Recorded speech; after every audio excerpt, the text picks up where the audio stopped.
Yung pagkakagulo mga kababayan ng mga residente sa Lourdes TV Albay dahil sa biglang pagtama ng storm surge or daluyong. Yan po.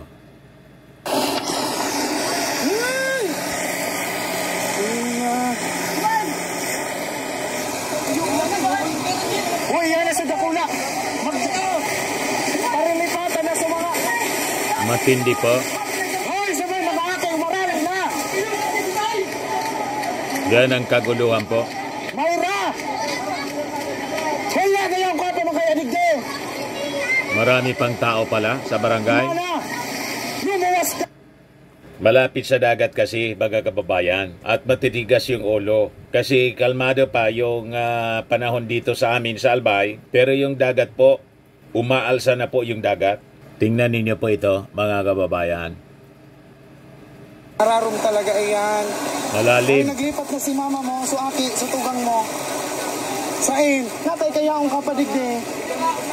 Dumuma na. Nagkakagulo sila, mga kababayan. Mga ano kaya nagkakaarano ta mga madunong. Oh, matigas daw yung ulo, kaya nagkakaradisgar siya.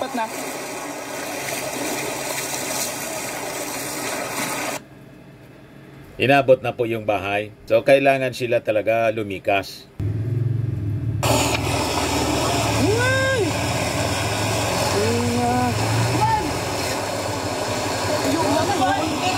Uy, yan na sa Dakula. Parilipatan na sa mga... Hoy, sabay na mga kayo marami na. Mayra! Kaya kayong kwapo mga kaya digde. Dumaw na. Ganon kapiligroso mga kababayan pag matigas ang ulo. Pati yung mga barangay official, siyempre, laking problema nila kasi cargo nila yung mga residente. Under order sila for forced evacuation. Kaya lang talaga, likas sa ating mga kababayan yung matigas yung ulo. Ingat lang po.